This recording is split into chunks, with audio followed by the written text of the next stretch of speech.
श्रोतेहो नमस्कार. आज 10 डिसेंबर अर्थातच मानवाधिकार दिन.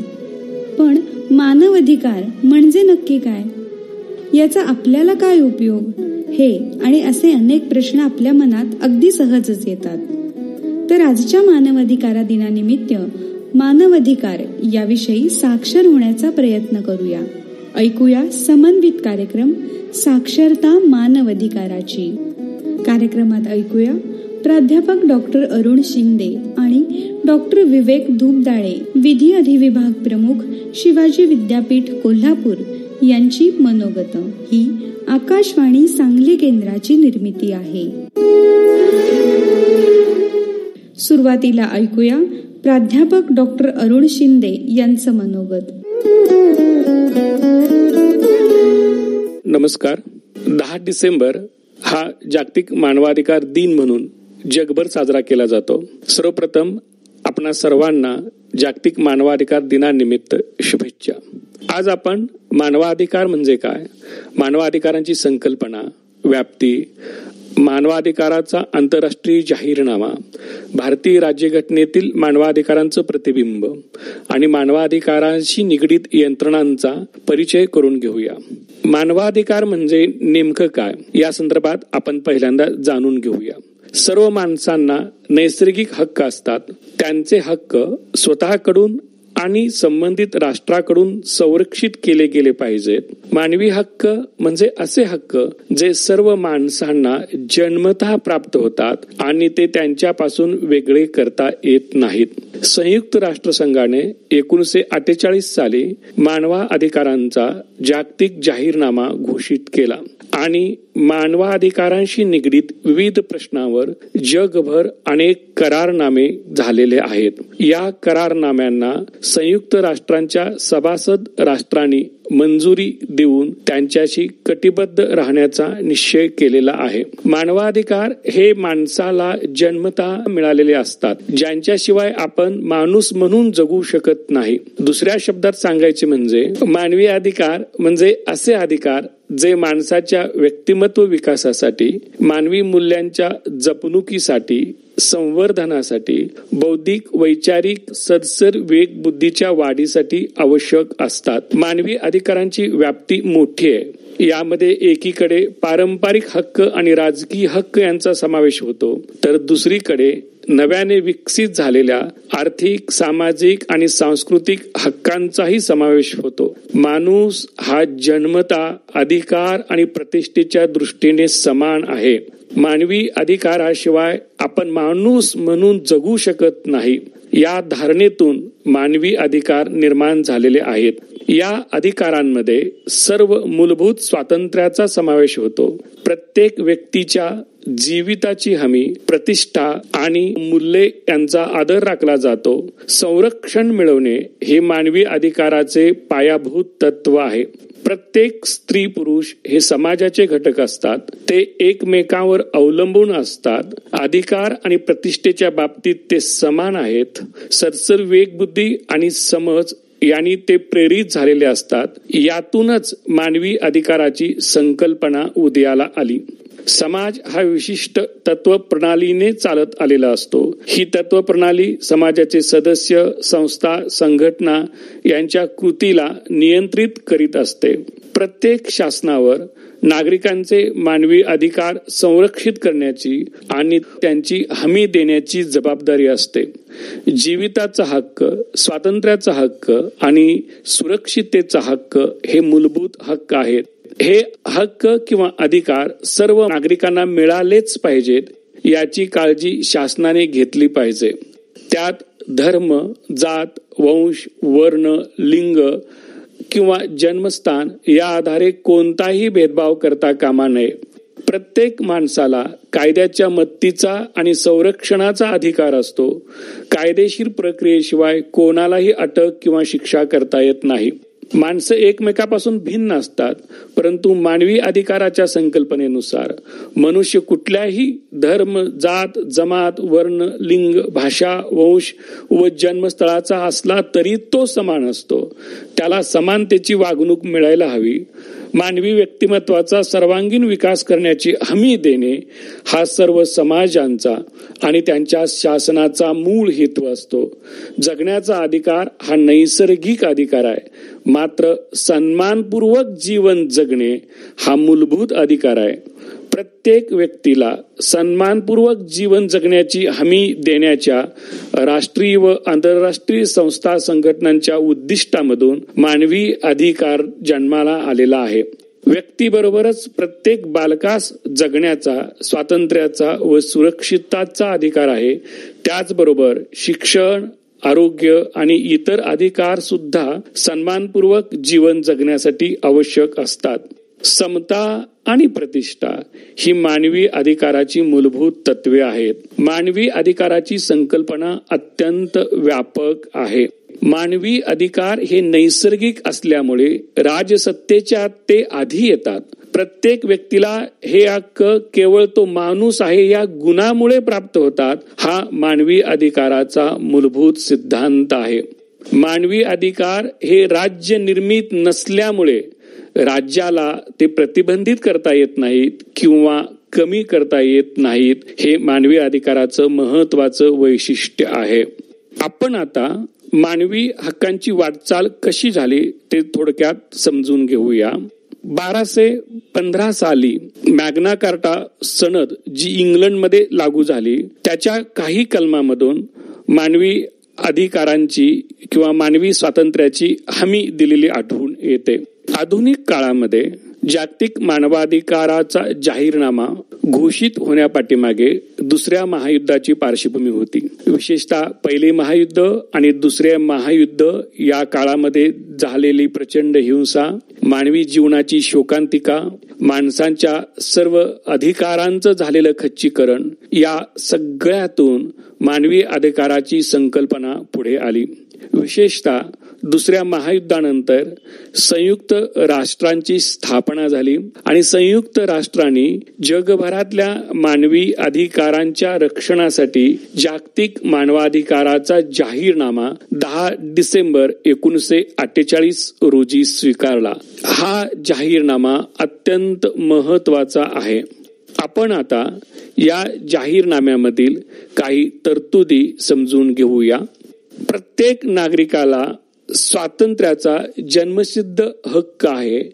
त्यांच्यावर कोणत्याही परिस्थितीमध्ये माणसात भेदभाव केला जाणार नाही. प्रत्येक व्यक्तीला जीविताचा, स्वातंत्र्याचा आणि शारीरिक सुरक्षेचा हक्क आहे. प्रत्येकाला त्याचे अधिकार आणि जबाबदाऱ्या तसेच त्याच्या विरुद्धचे कोणतेही गुन्हेगारीचे आरोप याबाबत निर्णयासाठी स्वतंत्र आणि निपक्षपाती प्राधिकरणाद्वारे न्याय आणि जाहीर सुनावणीचा हक्क आहे. प्रत्येक व्यक्तीला राष्ट्रीयत्व मिळण्याचा हक्क आहे आणि त्याचे राष्ट्रीयत्व कोणालाही मनमानी पद्धतीने हिरावून घेता येणार नाही.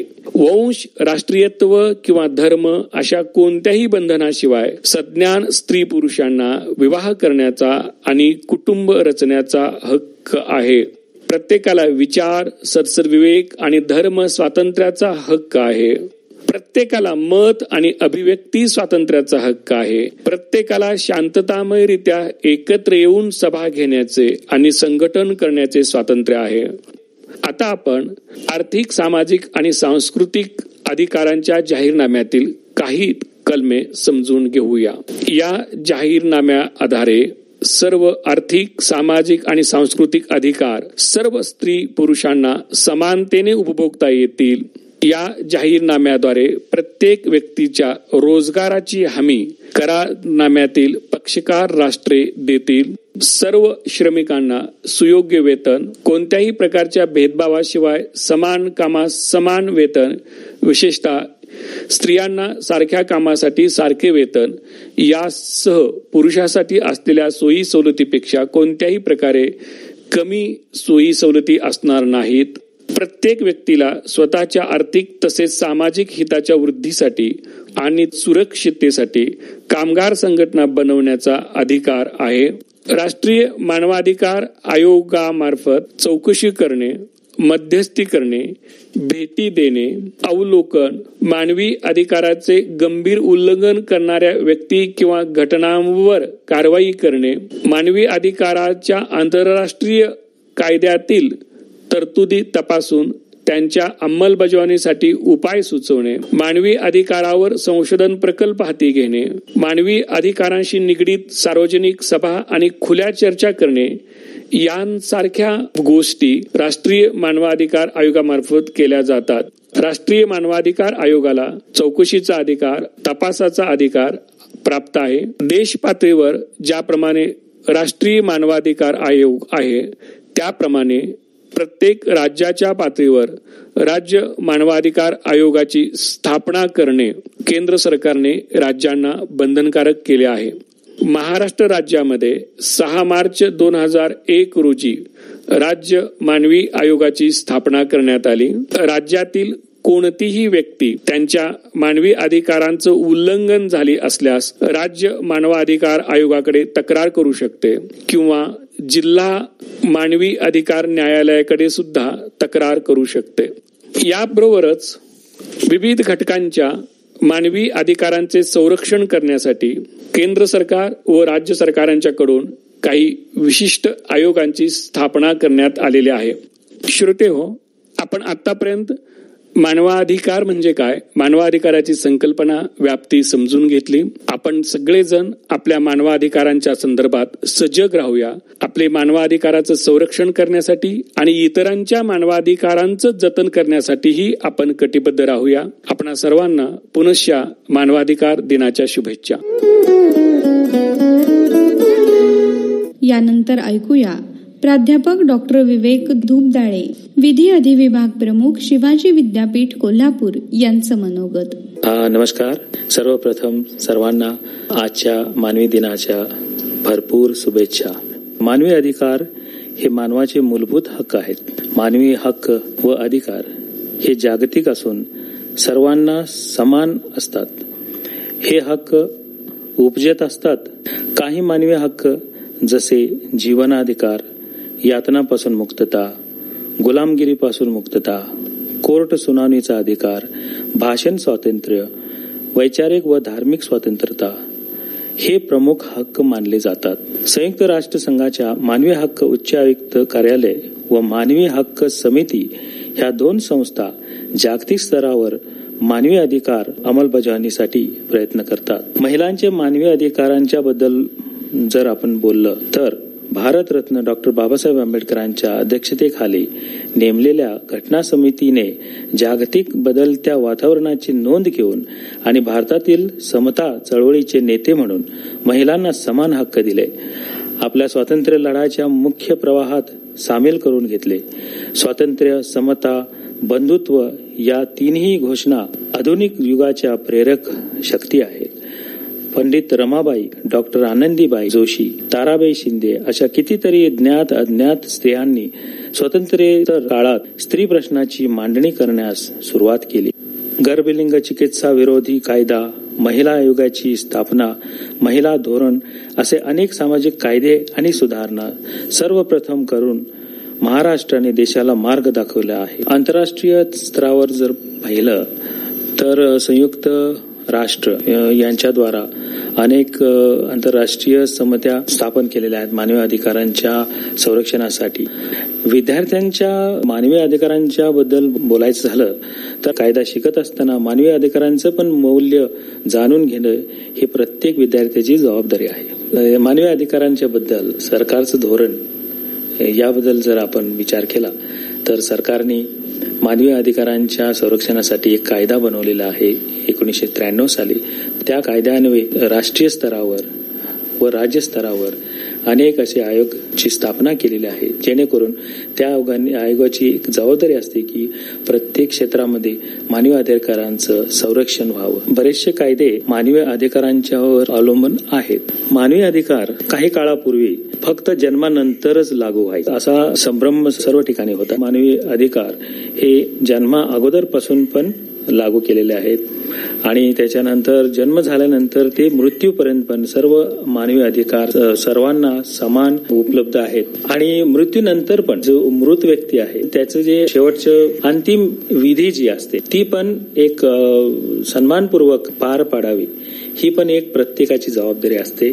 मला माझं मनोगत मानवी अधिकारांच्या बद्दल मांडण्याची जी संधी दिलेली आहे त्याबद्दल मी आकाशवाणी सांगली यांचं मनपूर्वक आभार मानतो. धन्यवाद.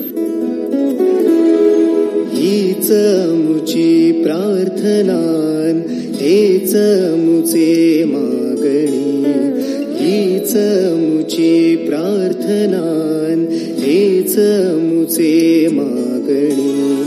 माणसाने माणसाशी माणसा सम वागणे.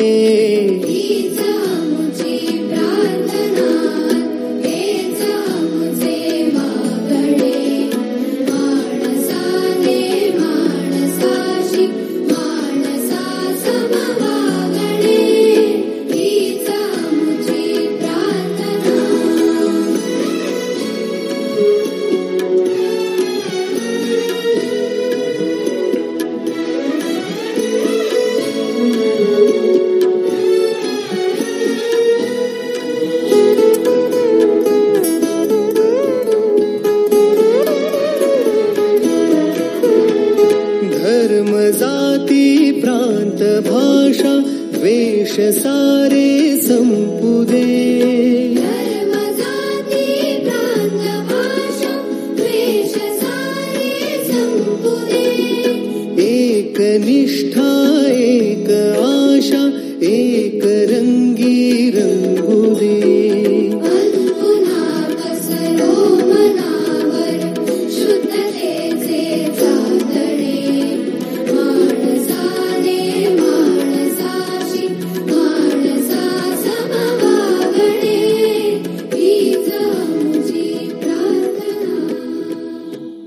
मानवाधिकारा दिनानिमित्त समन्वित कार्यक्रम साक्षरता मानवाधिकाराची आत्ताच आपण ऐकला.